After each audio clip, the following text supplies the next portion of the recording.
Sin duda que la pandemia del coronavirus ha sido una situación sin precedente en la historia de la humanidad. Nunca antes el mundo entero se había visto sometido a tanta atención, a una situación sanitaria de tanto impacto como lo que ocurre actualmente con el coronavirus. Para analizar los aspectos emocionales de esta pandemia, nos sentimos altamente orgullosos de compartir nuestro programa de esta noche con la doctora Carmen Virginia Rodríguez, psicóloga, a quien le damos la bienvenida a Pulso Nacional. Buenas noches, doctora. ¿Cómo se siente? Buenas noches, hola, gracias por la invitación. Y para que los psiquiatras no me anden a buscar ahora en la pandemia, soy licenciada, no doctora. Eh, Solamente él aclarando porque la gente se comienza a cuestionar, ¿y ella es doctora, ella es psiquiatra o es psicóloga? Yo soy psicóloga. Sí, cómo no. eh, y realmente sí, como usted dice, esto nos tomó de sorpresa. Nunca nos imaginamos que íbamos a vivir lo que veíamos en la televisión cuando comenzó en China a tener esas consecuencias, esas repercusiones con las personas. Lo veíamos muy lejos y lo veíamos como algo que no nos iba a tocar, que no nos iba pues a mover de la forma en que nos ha movido a todos. Creo que es, como usted dice, es mundial. No hay Ujú. nadie que no haya tenido a alguien cerca que le haya dado el COVID o alguien que haya muerto.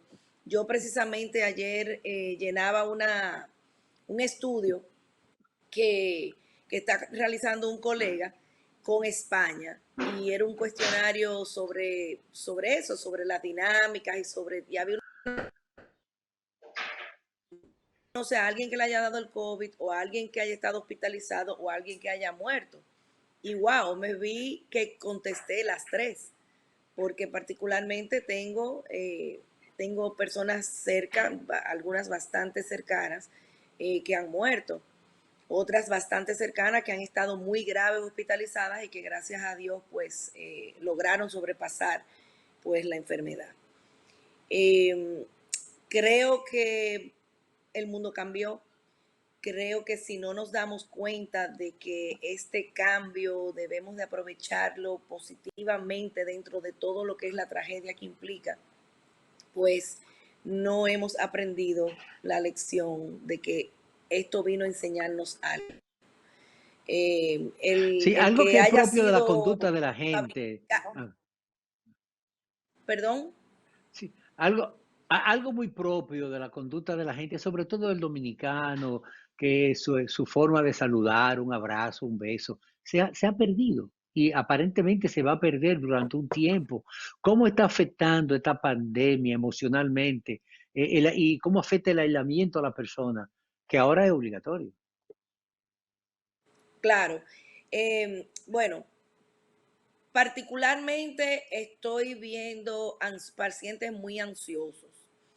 Estoy viendo personas que inclusive no del trastorno de ansiedad y están actualmente pues buscando ayuda porque están sintiéndose desesperanzados, están sintiendo eso mismo, qué va a pasar cuando ya podamos salir libremente.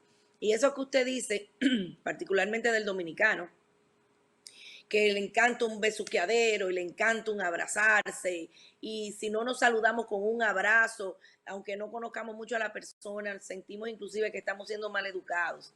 Pues eso también un sinnúmero de emociones encontradas.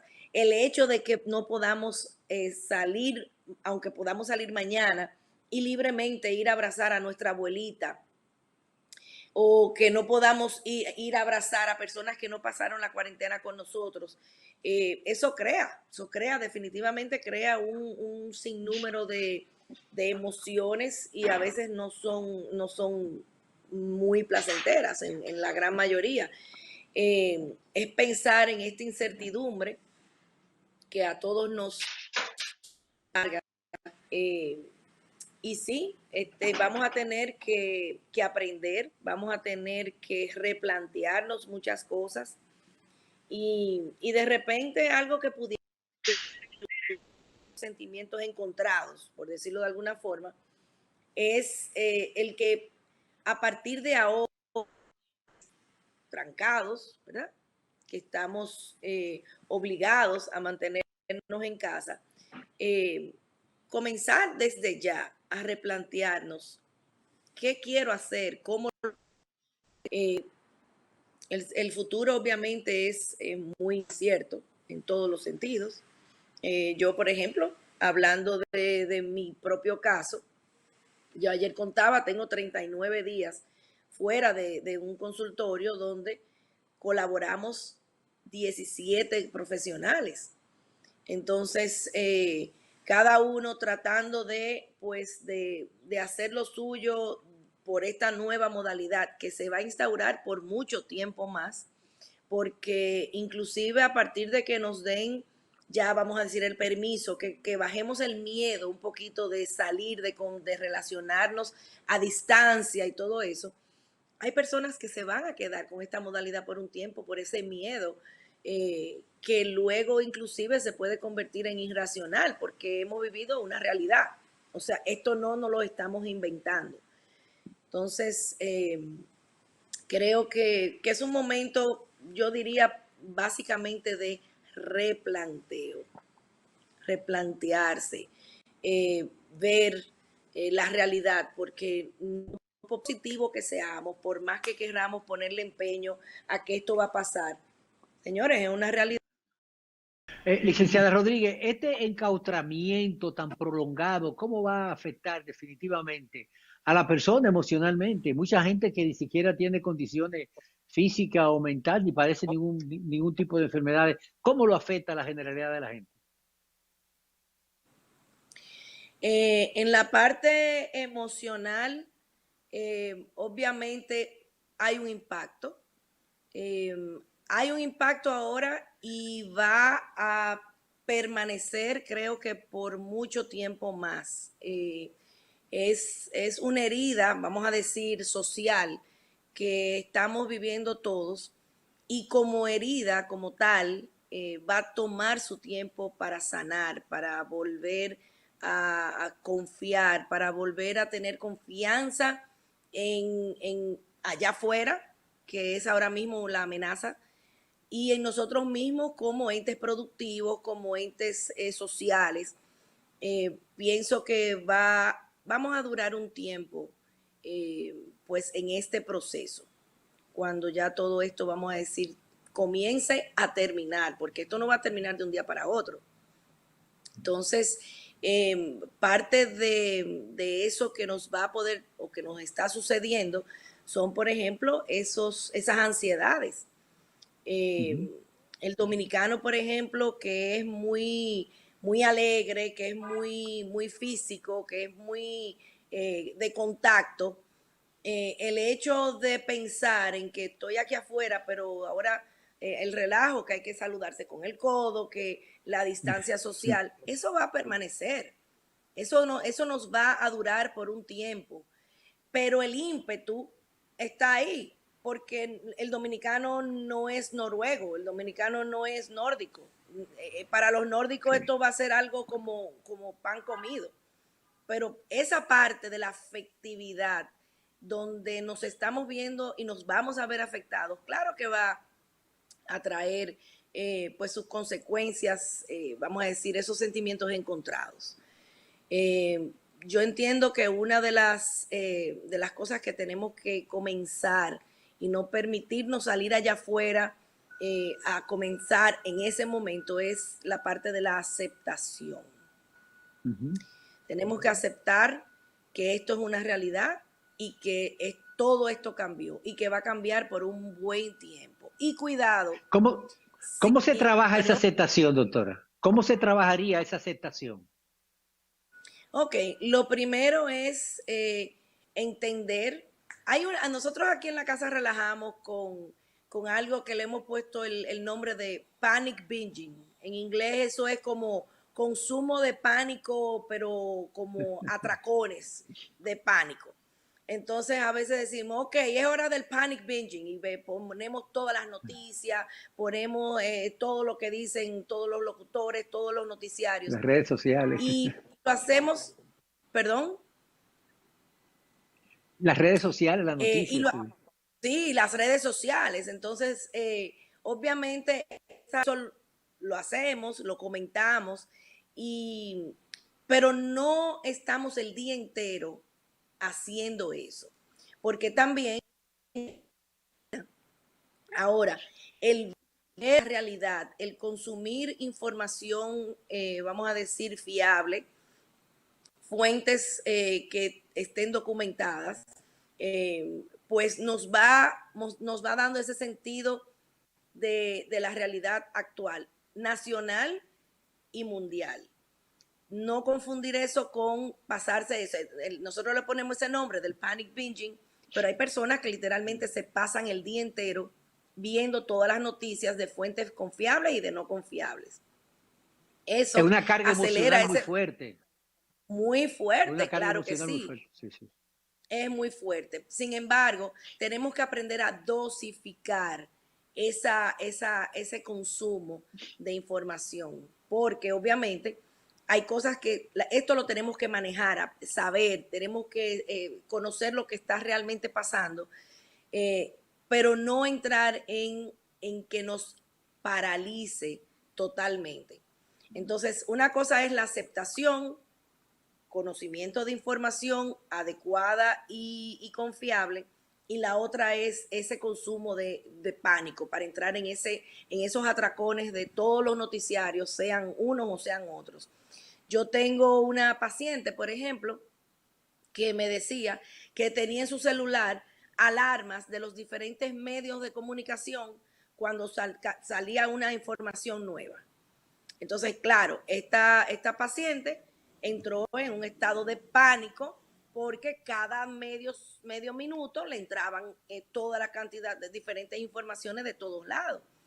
Entonces, una de las cosas que hicimos como ejercicio fue que ella quitara esas alarmas y que consumiera las noticias e informaciones actualizadas una, máximo dos Sí. veces al día, porque también hay una contaminación y o sea, el ser humano llega un momento que se sobrecarga, y obviamente la Ujú. sobrecarga sale por algún lado va a salir.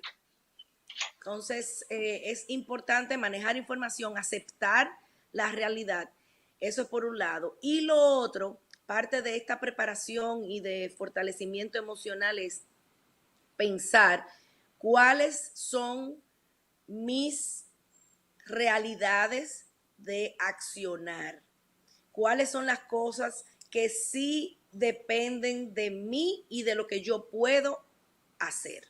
Si no lo puedo hacer, ¿por qué voy a permitir que me arrastre? Casualmente hablaba con una amiga que vive en Cincinnati y es totalmente contraria al gobierno norteamericano. Ella no quiere saber de ese gobierno. Sin embargo, ella se deja afectar por todas las noticias, por todas esas notas de prensa, por todos esos comentarios de las personas en Estados Unidos, y llegó un punto en que estaba manejando un mal humor por acciones de personas que ella ni siquiera tenía acceso, que son personas que ven la televisión y en los noticiarios de lo que quieren hacer, de lo que no quieren hacer, y entonces estaba permitiendo que eso la alterara. Inclusive tenía una alteración del sueño porque decía que estaba muy frustrada. Entonces, ¿qué es la frustración? La frustración es la incapacidad de poder hacer lo que yo quiero o como yo lo quiero. Entonces, si yo permito que las cosas que yo no puedo controlar me frustren, entonces entro en un círculo vicioso que a veces es bastante difícil de salir, porque lo racionalizamos y damos eso como una realidad absoluta cuando no lo es, porque hay cosas que no dependen de nosotros, ni van a depender de nosotros. Entonces, parte de este proceso y de aprender a manejar pues nuestras emociones, entender si están siendo racionales o irracionales. Entonces, cuestionarnos en cuando estoy sintiendo algo, cuando estoy pensando algo, ¿lo estoy haciendo racionalmente o irracionalmente? Y a veces pues nos podemos auxiliar de personas que confiamos, personas en las que depositamos pues esa confianza de que lo que hacen, dicen o cómo se conducen a mí me parece correcto, y pues tener esa red de apoyo, que es la otra parte que iba a tocar ahora. Parte de todo este Ujú. proceso, hay personas que les ha tocado más duro, hay personas que les ha tocado pues menos duro. Por ejemplo, yo tengo unos apartamentos de enfrente y veo que hay una persona que está sola y se la ha pasado todo este mes y pico saliendo solamente al balcón y solamente veo una sola persona. Entonces hay muchas así que les ha Sí, sí. tocado vivir esto pues solos. Entonces, estar solos físicamente no necesariamente significa no estar acompañados. Fíjense cómo nosotros, pues ustedes están haciendo este programa eh, por esta vía, donde han seguido, han tratado de seguir dándole curso a una normalidad ahora alterada y a una realidad Ujú. diferente, porque estamos Así es. virtualmente, pero estamos acompañados. Entonces, Ujú. eh, una de las cosas es pues los contactos que podemos tener vía las redes sociales. Entonces, vía las redes sociales, pues podemos tener esa red de apoyo, podemos tener conversaciones con personas y no sentirnos solitarios, no sentirnos que no estamos acompañados. Entonces, la realidad es esa. No podemos salir a la calle pues a visitar, no podemos salir a la calle a socializar, pero sí tenemos ahora este nuevo modo de tener ese contacto y de tener sobre todo eso, una red de apoyo. Eh, En las casas, por ejemplo, donde hay niños pequeños, es otro reto, por ejemplo. Entonces, los niños, por ejemplo, estaban muy acostumbrados a una rutina de salir y pasarse casi medio día fuera de la casa. Ahora esa realidad también cambió. Entonces, como padres y madres, en ese caso de los niños, que si nosotros estamos manejando frustraciones y emociones encontradas, imagínense esos niños que no pueden salir y sobre todo aquellos que no tienen un patio. Y a veces algunos tienen es una ventana, no tienen un balcón. Entonces, como padres, ahí tenemos que ponernos creativos. Tenemos que hacer un plan del día, tenemos que darles responsabilidades en las casas, porque ellos también están manejando frustración. Los claro. adolescentes, que es tan importante para ellos la salida, los amigos, el estar en contacto con sus pares, están manejando también emociones y frustraciones. Entonces creo que es algo para, como yo decía al principio, es como replantearnos muchas cosas que obviamente estamos todos viviendo de una manera o de otra. Licenciada Rodríguez, ¿se han hecho algunas estadísticas con relación a si se ha registrado un aumento porcentual de las enfermedades mentales como consecuencia de esta pandemia? Bueno, que yo sepa, no manejo estadísticas. Ojalá, hay muchos centros donde muchos colegas voluntarios nos hemos inscrito para dar asistencia telefónica, pero como estadísticas como tal, no las manejo. Ahora, por mi trabajo, yo voy a hablar personalmente por lo que es mi trabajo, me he encontrado con que esta modalidad virtual que pensaba que algunos iban a poner resistencia, pues al contrario, estoy teniendo cada día, por lo menos cada día, un día sí, un día no, un paciente nuevo.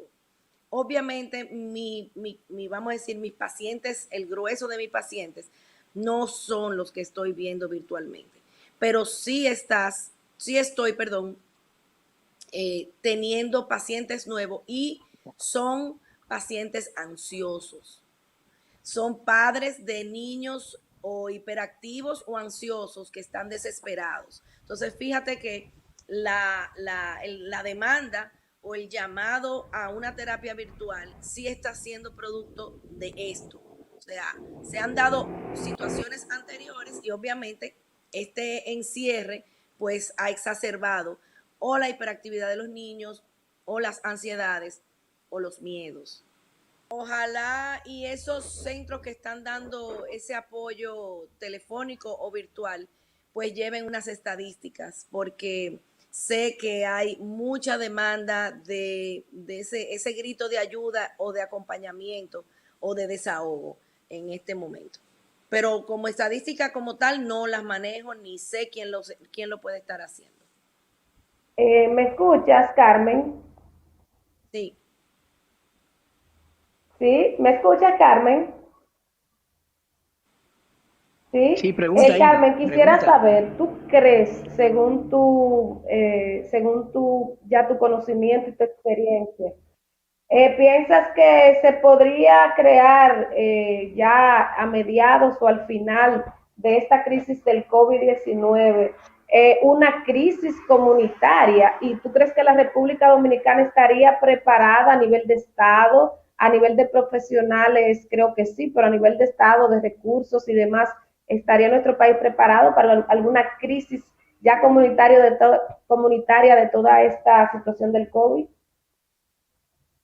Cuando tú dices crisis comunitaria, tú dices como que masivamente hayan La expansión. surgido de ansiedad o personas con trastornos mentales producto de todo esto. ¿A eso tú te refieres? Parece que Ok. sí. Mira, O sea, que mucha gente yo pueda salir afectada emocionalmente. Exacto. Sí, voy exacto. a dar una respuesta muy subjetiva Sí, desde mi punto de vista. así Yo es. pienso que sí. Yo pienso que sí, porque si bien es cierto que hay una afección emocional, a eso vamos a tener que añadirle la parte económica. Entonces, cuando juntamos las dos, pues tenemos una química que hay que prestarle atención. Como Estado, se ha visto que en la parte de salud se ha visto evidenciado ahora más que nunca que nuestro sistema de salud colapsó hace mucho tiempo, que no funciona y que con esta crisis pues afloraron todos esos baches que de alguna forma no se veían antes y que la población, sobre todo el que es menos pudiente, está viviendo. En la parte de medicina privada, pues también se ha visto, vamos a decir, otro tipo de falta, otro tipo de falta. Cuando todo esto termine y que pues las personas se den el permiso de quizás de sentir, porque en este momento hay muchos que pueden estar en shock, pueden estar anonadados, pueden estar en negación. Yo pienso que sí, pienso que va a haber una sobredemanda de acompañamiento, no necesariamente con trastornos mentales per se, pero sí trastornos emocionales. Es algo que puedo ver como algo posible, entendiendo la situación desde el encierro. No sé si contesté la pregunta. Licenciada, ¿cuál es la situación de cómo asumirían los niños y adolescentes el confinamiento? Tan prolongado, ¿no? ¿Verdad? Casi 40 días. ¿Cómo lo viven? Sí, sí, ¿cómo lo asumen? ¿Cuáles son sus recomendaciones? ¿Cómo enfrentar esa situación? Sobre todo los niños, que se ven confinados por su propia característica dinámica. Todos los niños son dinámicos, tienen un movimiento. Y de repente ese entorno, ese mundo cambia para ellos y se ven obligados a mantenerse confinados. Claro. Ahorita cuando yo decía de lo que estaba pasando al interior de cada casa, y cuando hay niños, entiendo que es el momento de los padres ponerse creativos, sobre todo con los más pequeños. Eh, Anterior a toda esta crisis, nosotros sabemos que desde chiquitico los niños estaban comenzando, tenían o tienen una tendencia a los aparatos electrónicos. Entonces, en este sentido hay que tener mucho ojo, porque para que estén tranquilos posiblemente muchos padres estén dándole la tableta más horas de la cuenta, o para ellos poder trabajar, por ejemplo, desde la casa, lo que están haciendo teletrabajo. Entonces, ojo con esto, porque de por sí ya había una tendencia a una adicción a todos estos aparatos electrónicos y los adolescentes también. Entonces, podemos utilizar eso de manera positiva. Por ejemplo, muchos niños, hasta los más pequeños, tengo sobrinos que están en preescolares y están recibiendo sus clases virtualmente. Exacto. Entonces, si vamos a utilizar los aparatos electrónicos para ayudar a manejar el tiempo que pasamos, son 24/7 en una casa, a veces son espacios pequeños, a veces son más grandes, a veces son súper pequeños.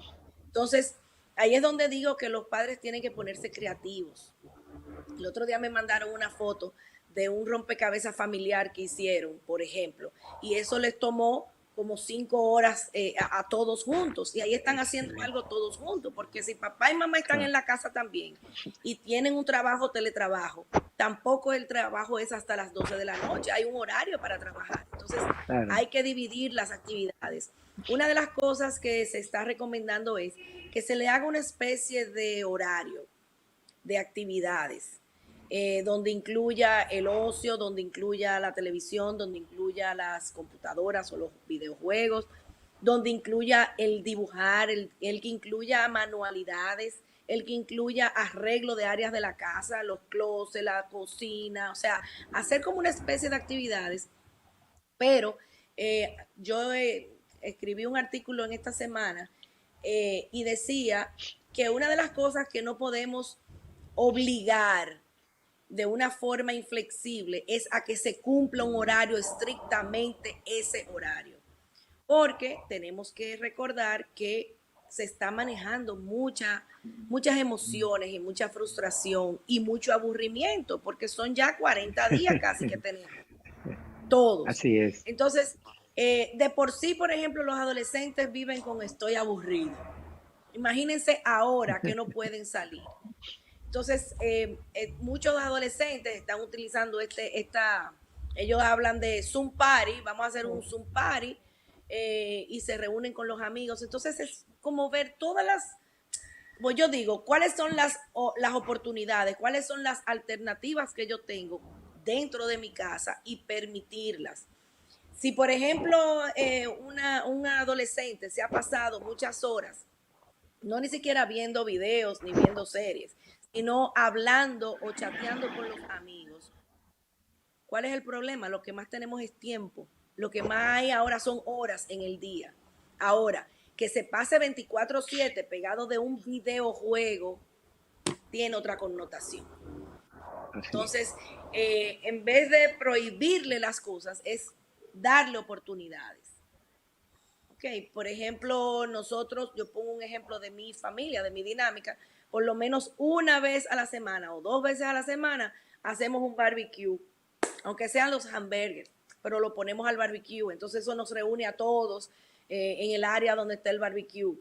Entonces, igual como esa otra familia que se tomó Significaría 5 horas. entonces que se podría aprovechar esta situación para que la familia se pueda reinventar. Bueno, yo pienso que lo han tenido que hacer a la buena o a la mala, porque no hay alternativa. O sea, Así es.